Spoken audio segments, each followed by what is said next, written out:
Ever wonder why every criminal in Dallas during the 90s feared a silver pickup truck more than actual handcuffs?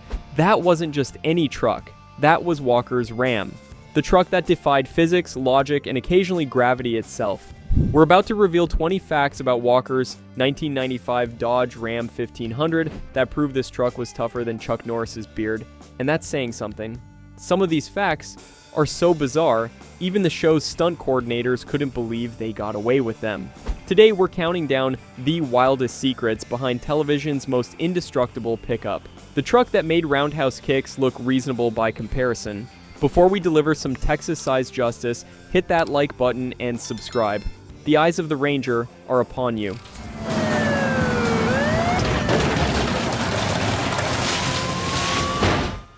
Number 20. It was a 1500 on purpose.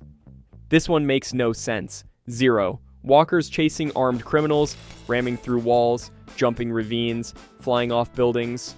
And they gave him a half-ton truck. Not a 2500, not a 3500, a 1500. The lightest duty Ram you could buy. Production had access to any truck Chrysler made. The heavy-duty trucks were right there. Same dealer lot, same price to the show thanks to the product placement deal. But they specifically chose the 1500 Club Cab 4x4. Why? Weight. The 1500 was lighter, easier on stunt drivers, easier on the suspension during jumps, easier to stop when things went wrong, which happened a lot. The heavier trucks would have been more realistic for the abuse Walker put them through, but they would have been murder on the stunt crew. A 2500 landing from a 10-foot jump, that's a spine compression waiting to happen. The 1500 could take the beating and keep the humans inside relatively intact, plus it looked better on camera. The proportions were right. Not too big, not too small, just right for roundhouse kicking bad guys through the windshield. If that ever happened, it didn't, but it could have. Number 19. Fan favorite color combo. Silver over gray. That's it. That's the combination that launched 1,000 tribute trucks. The two-tone paint job that became the 90s, truck equivalent of the General Lee's orange. Walk into any Dodge dealer in 1996. Say, Walker Texas Ranger truck. They knew exactly what you meant. Silver on top, gray on bottom, chrome everywhere else. The color wasn't random. Market research showed silver trucks photographed better for television, especially for night shoots, which was half the show. The gray lower made the truck look lower, more aggressive. The chrome wheels caught the lights, made everything pop on those old tube TVs. Dodge dealerships reported a surge in requests for this exact color combination. Guys would bring in VHS recordings of the show, pause it on the truck, point at the screen. Make mine look exactly like that. These dealers loved it. Silver and gray were cheap colors. No special pigments, no pearl additives, just basic metallic paint. But suddenly, it was the hot setup. Dodge even considered making it an official special edition. The Walker package. Legal killed it. Something about licensing and Chuck Norris's image rights. But for a few years in the mid-90s, every third Ram in Texas was silver over gray. Walker approved. Number 18. Movie went wild. 2005. Trial by Fire. The TV movie, 4 years after the show ended, Walker's back, and he's traded up, way up. Gone is the trusty 1500. Enter the Ram SRT-10, 500 horsepower, 525 pound-feet of torque, 8.3-liter Viper V10 engine in a pickup truck, 0 to 60 in 5 seconds. For a truck, in 2005. This was insanity. The regular 1500 made maybe 230 horsepower. The SRT-10 more than doubled that. It was like replacing Walker's cowboy hat with a rocket launcher. The movie producers said Walker needed something special for his return. The 1500 was too tame for 2005. Audiences expected more. Dodge was happy to provide. Very happy. The SRT-10 was their halo truck. 500 units a month, $50,000 price tag. They needed exposure. The movie gave it to them. But here's the thing. Chuck Norris was 65 years old during filming. The SRT-10 was basically undrivable. Too much power, too little weight in the back, too scary for anyone not professionally trained. They used stunt drivers for everything, even parking scenes. Chuck never actually drove it, just sat in it while it was towed. Number 17. Pre-OBD-II hero, post-OBD-II cabin. This is the one that drives truck nerds crazy. The 1995 Ram was pre-OBD-II. That's onboard diagnostics 2 for non-gearheads. The The computer system that became mandatory in 1996, the 95 didn't have it. Simpler electronics, fewer sensors, less complicated, but watch the show carefully, especially later seasons. The interior shots show the wrong dashboard. The 98 Plus dashboard, with the OBD-II port clearly visible under the steering column, different gauge cluster, different warning lights, different everything. How? Multiple trucks. They'd use the 95 for exterior shots, a 98 or 99 for interiors, sometimes in the same scene. Walker gets in a 95, cut to interior, he's driving a 99, cut to exterior, back in the 95. The steering wheel was different too. The 95 had the older 4-spoke, the later trucks had the newer airbag wheel. You can spot the switch in almost every episode after season 4. The producers figured nobody would notice. This was before pause buttons and HD, they figured wrong. Truck forums in the early 2000s were full of frame-by-frame analyses. That's not a 95 dashboard. They were right. It wasn't. Number 16. Always Texas plated. Every vehicle Walker drove had Texas plates, always, not movie plates, not fake plates. Real Texas registration, AU9-075, that was Walker's plate number. It stayed the same for years.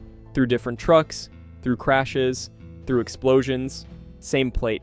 This was unusual for TV production. Most shows use fake plates, or generic plates, or no plates at all. But Walker was different. They wanted authenticity. Texas Rangers drive Texas trucks with Texas plates. The registration was real too. Sort of. The trucks were registered to the production company's Texas subsidiary, not to CBS, not to Chuck Norris, to a shell company in Dallas, for tax reasons, also for filming permits. Texas gave huge incentives for productions that used real Texas vehicles. The plates had to be current, one expired registration, and they'd lose the tax breaks. Someone's job was literally just keeping Walker's truck legal. They'd have to renew the registration every year, update the inspection sticker, keep the insurance current, all for a truck that spent most of its time flying through the air or crashing through buildings. State Farm must have loved that policy. Number 15. Sidestep Swap 2. Watch the truck closely, really closely. The running boards change constantly. Sometimes they're chrome tubular steps, sometimes they're black plastic, sometimes they're not there at all. Within the same episode, sometimes within the same chase scene. This wasn't a mistake, it was truck rotation. The beauty truck had chrome steps, looked great, photographed perfectly. The stunt truck had reinforced steel steps, or no steps at all, less to break off during jumps. The backup truck had whatever was available, usually plastic, cheaper to replace. You can track which truck is which by the steps. Chrome steps? That's the hero truck. No steps? Stunt truck about to do something stupid. Black plastic, backup truck filling in. The light covers on the roll bar did the same thing. Clear covers on the beauty truck, no covers on the stunt truck, yellow covers on the backup. They'd change between shots, between scenes, between commercial breaks. Once, and this is documented, the truck has chrome steps when Walker gets in, no steps during the chase, and black plastic steps when he gets out. All supposedly the same truck, the same chase, the same day. Television magic, or just lazy continuity. Probably both. Number 14. Good guys use Mopar. This wasn't subtle at all. Good guys drove Chrysler products, bad guys drove everything else. Every single time. Walker had his Ram. Trevette drove a Dodge Stealth, then a Ram Sport, then a Durango. Alex had a Jeep Cherokee, then a Grand Cherokee. CD drove an old Dodge pickup. Even the Texas Rangers fleet vehicles were all Dodges and Jeeps. The villains? GM and Ford, always. The drug dealers drove Chevys, the arms dealers drove GMCs, the corrupt businessmen had Lincolns. The murderers preferred Ford trucks. This was contractual. Chrysler's product placement deal specifically stated heroes drive Mopars, villains don't. It was so blatant it became a running joke among fans. See a Suburban approaching, bad guys, spot an F-150, villain vehicle, notice a Silverado, someone's about to get roundhouse kicked. The writers had to work around it. They couldn't have a good guy borrow a Ford, couldn't have a reformed criminal still driving his old Chevy. Every vehicle change had to be approved by Chrysler's marketing department. There's actually a memo from Chrysler rejecting a script because it had Walker temporarily driving a confiscated Camaro. Can't have Chuck Norris in a Chevy. Brand damage. The Camaro became a Ram in the final script. Number 13. Cross-promoted on TV Chuck Norris selling trucks during commercial breaks of his own show. where he drives the same truck. This was marketing inception. The commercials weren't separate from the show. They were part of it. Chuck in his Ranger hat, standing next to a Ram, sometimes the exact truck from the episode you just watched.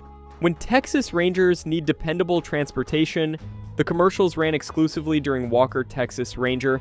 You'd watch Walker chase bad guys in his Ram, cut to commercial, Chuck selling you a Ram, back to the show, Walker jumping his Ram off a parking garage.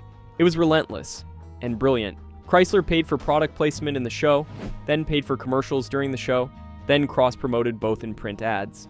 The official truck of Walker Texas Ranger. Sales data showed Ram purchases spiked on Monday mornings right after Saturday night episodes. Guys would watch Walker on Saturday, dream about trucks Saturday night, and hit the dealer Sunday afternoon. The dealers knew to staff up on Sundays during Walker season. They'd have Walker episodes playing in the showroom, on loop, Chuck Norris roundhouse kicking crime while you negotiated your APR. It was the perfect storm of testosterone and marketing. Number 12. Twister, Synergy, Pop. 1996, two cultural phenomena, Walker Texas Ranger at its peak, and Twister in theaters, both featuring the exact same truck. The 1994 to 96 Ram. Suddenly this truck was everywhere. Bill Paxton drove one chasing tornadoes, Chuck Norris drove one chasing criminals. The truck was having a moment, a big moment. This wasn't planned, just lucky timing. Dodge had redesigned the Ram for 94. Big rig styling, bold grille, massive presence. Hollywood noticed. Every production wanted the new Ram. It photographed like a monster, looked tough without trying, perfect for action scenes. The Twister connection helped Walker, made the truck feel current, contemporary. Not just some TV prop, but the truck America was talking about. Ram dealerships played both angles, cardboard standees of Chuck Norris next to Twister posters, chase storms or chase crime. Rams got you covered. Sales exploded. The 94 through 96 Ram became Dodge's best-selling truck ever, until the next generation. Part of that was Walker, part was Twister, part was just great timing. The truck was everywhere in 96. Every channel, every theater, every highway, the Ram was inescapable, and Walker was riding the wave. Number 11. Outruns, a Hummer. Season 8. Episode Rampage. This happened, Walker's Ram versus a military Hummer H1. Off-road, through the desert. The Ram wins. Let that sink in. A half-ton civilian pickup outruns a military spec H1. The Hummer that was literally designed for war zones, with portal axles, 37-inch tires, central tire inflation, 400 pound-feet of torque, loses to Walker's stock 1500. The physics don't work, can't work. The Hummer's top speed was about 80. The Ram could do maybe 95. On pavement, off-road, the Hummer should destroy it. Better approach angles, better traction, better everything for desert running. But this is Walker physics. Different rules. The script called for the Ram to catch the Hummer. So it did. The stunt coordinator tried to make it believable. Had the Hummer get stuck in sand. Had it choose the wrong line, through rocks. But really they just filmed the Ram at full speed and the Hummer at half speed, then edited it together. The Hummer driver later said he was doing maybe 30 while Chuck's stunt double was doing 60. In soft sand, in a two-wheel drive scene truck. Most terrifying day of my career, he said. The Ram caught air 6 times in that chase. The Hummer never left the ground. Number 10. Solid axle, stunt savior. Here's something beautiful hidden in the engineering. The 94 through 2001 Ram 1500 had a solid front axle, not independent suspension. Solid axle. Old school, tough as nails, perfect for stunts. Independent suspension is great for ride quality. Terrible for jumping trucks. All those control arms and CV joints and bushings, they explode on hard landings, literally explode, parts everywhere. But a solid axle, it just takes it. Bends maybe, but stays together. One piece of forged steel between the wheels. The stunt drivers loved it. They could hit jumps harder, land rougher, keep filming. A jump that would destroy an independent front suspension just made the Ram bounce. The solid axle also made the truck more predictable in the air. Weight-centered, rotation-controlled, less chance of unexpected barrel rolls. The F-150 had switched to independent front suspension. The Silverado was about to, but the Ram kept the solid axle. Old technology that happened to be perfect for television violence. Walker's truck could take hits that would cripple newer designs. Fall off a building, solid axle survives. Ram through a brick wall, solid axle shrugs. Jump a drawbridge, solid axle asks for more. It was 1950s technology saving 1990s. Television. Number 9. Magnum V8 reality. The engine made the wrong sounds, always. Walker's Ram had either the 5.2-liter or 5.9-liter Magnum V8, depending on the truck, depending on the episode. Both made that distinctive Mopar rumble, that offbeat, slightly rough idle, the mechanical lifter sound. But listen to the show. The truck sounds like everything except a Magnum V8. Sometimes it sounds like a big block, sometimes a Ford, once, memorably, like a diesel. The sound editors had a library of engine noises. They'd grab whatever sounded most dramatic. A pursuit scene, big block thunder, a quiet arrival, stock V8 purr, a jump, screaming small block at 8,000 RPM, which the Magnum couldn't do. Physically couldn't. Rev limiter kicked in at 5,500. The real trucks made about 230 horsepower from the 5.2, 245 from the 5.9. Decent for the time, but not spectacular, not chase scene spectacular. So they dubbed in better sounds, more dramatic sounds. The kind of sounds that made viewers think Walker's truck had 500 horsepower. It didn't. It had half that. But it sounded amazing, even if it was completely wrong. Number 8, push bar continuity quirks. The grill guard, the cow catcher, the battering ram on the front of Walker's truck. Watch it carefully. It changes. Constantly. Not just between trucks, on the same truck, within the same episode. The base push bar stays the same, usually heavy duty, black steel, probably an actual ranch hand or Weston unit, but the accessories change. Sometimes it has fog lights mounted on it, sometimes it doesn't. Sometimes the lights are rectangular, sometimes round. Sometimes there are 4 lights, sometimes 2, sometimes none. The damage changes too. Fresh dents appear and disappear. Scratches heal themselves. Chrome pieces turn black, black pieces turn chrome. There's one episode where Walker rams through a fence. The push bar gets obviously bent, twisted to the left. Next scene, perfect. Not repaired, perfect. Like it never happened. The mounting points were the tell. The beauty truck's push bar was properly mounted. All bolts, clean installation. The stunt truck's was welded on. Roughly. You can see the burn marks in some shots. The backup truck didn't even have a real push bar. It was a painted 2x4. Seriously, for distant shots only. But it's there. If you pause at the right moment, a wooden push bar on a Texas Ranger's truck. Number 7, roof lights come and go. 4 square off-road lights on the sport bar. KC daylighters probably, maybe hella, definitely expensive, and definitely not always there. Watch any chase scene, the lights appear and disappear like magic. Walker starts a pursuit, no lights. Middle of the chase, 4 lights. End of the chase, no lights again. This wasn't just the different trucks, sometimes the lights would vanish during a single shot. The truck goes behind a building with lights, comes out the other side without them. The lights were a problem for stunts. High center of gravity, added weight up top, made the truck want to roll. So the stunt truck usually ran without them, but they looked cool. Very cool. So the beauty truck always had them. The editing tried to hide the changes, quick cuts, different angles, don't linger on the roof. But if you're watching for it, it's obvious. There's actually one scene where you can see the lights fall off during a jump. They just fly away. Next shot, they're back, bolted down, tight. Like nothing happened. The prop department had boxes of these lights. They'd go through 4 or 5 sets per episode at $300 per light. That's serious money just for continuity errors. Number 6, quiet mid-run upgrade. Around season 5, something changed. The truck got newer, but they didn't tell anyone. Still called it a 95, still had the 95 badges, but look closer. It's a 98, maybe a 99. The mirrors are different, bigger, more aerodynamic. The door handles changed, from metal to plastic. The antenna moved, from the fender to the roof. The tailgate's different, says Ram in big letters instead of small. The headlights are different too, clearer, brighter, different shape reflector. Why the switch? The 95 trucks were getting tired, really tired. 5 years of daily abuse, jumps, crashes, Texas heat, they were falling apart.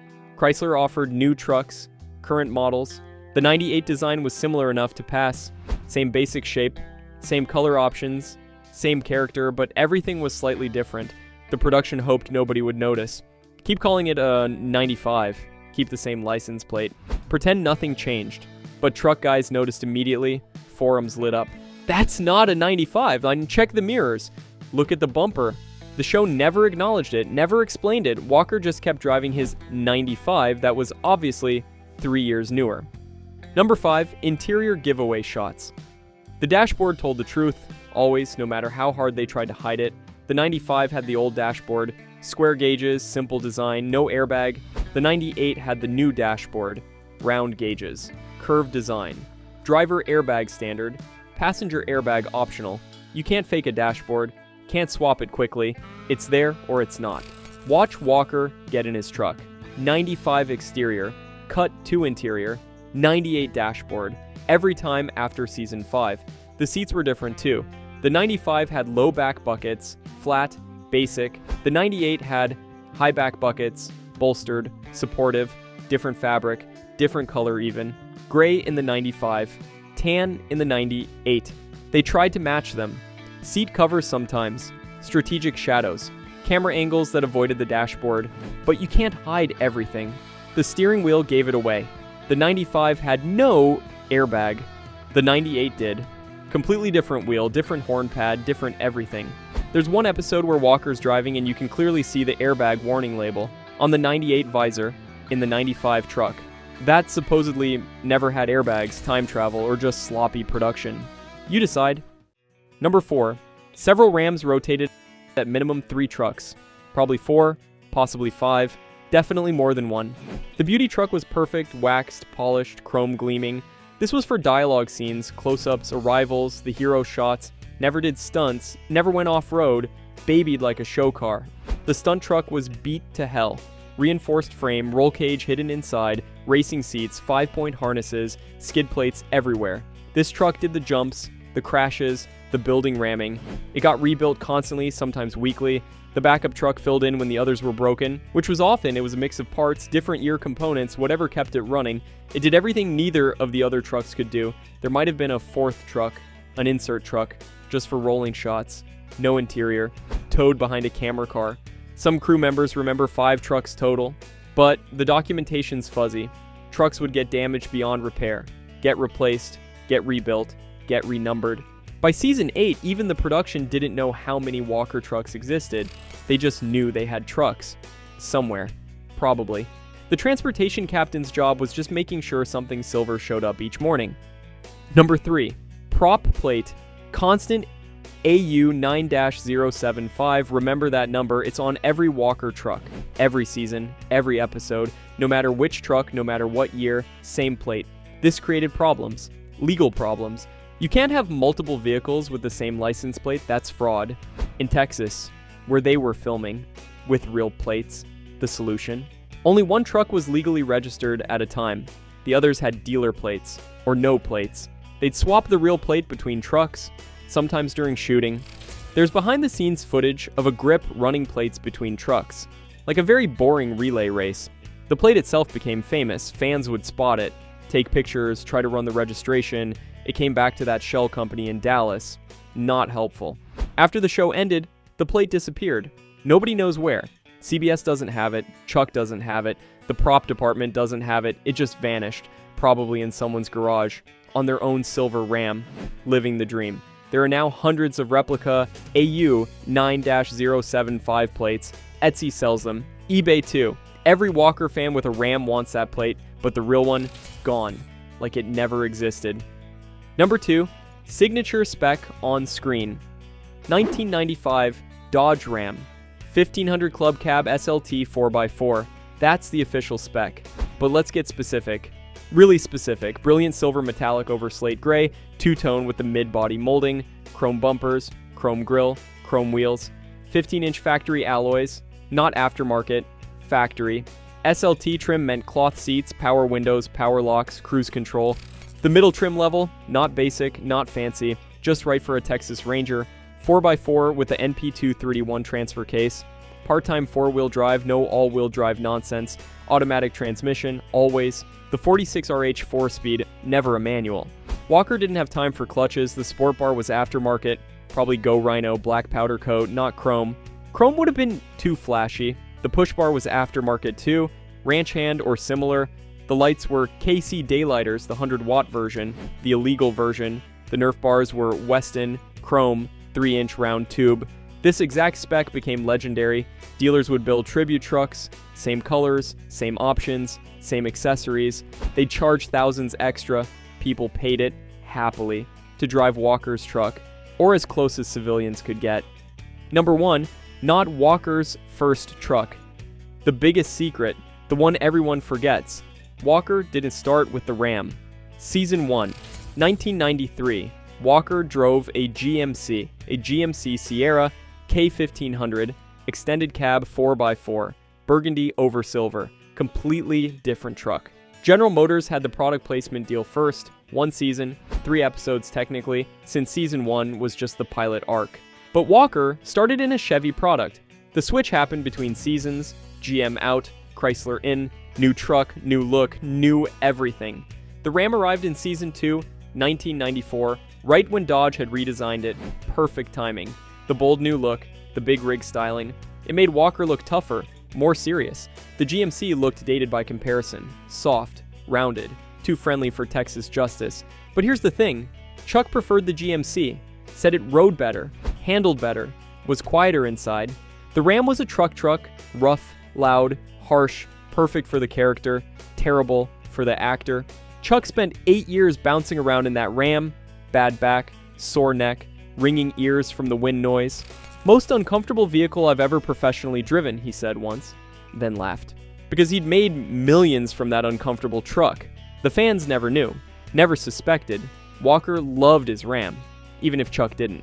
And there you have it, 20 absolutely wild facts about the truck that made Texas justice mobile. The silver Ram that taught criminals to fear American pickup trucks. Which fact surprised you most? That Walker started in a GMC, that multiple trucks played the same role, or that Chuck Norris never actually drove the SRT-10? Drop a comment below with your favorite Walker truck moment. And hey, if you enjoyed this Texas size breakdown, hit that subscribe button for more classic TV vehicle secrets. We've got plenty more automotive legends to expose. Until next time, remember, Walker's truck doesn't do push-ups, it pushes the earth down.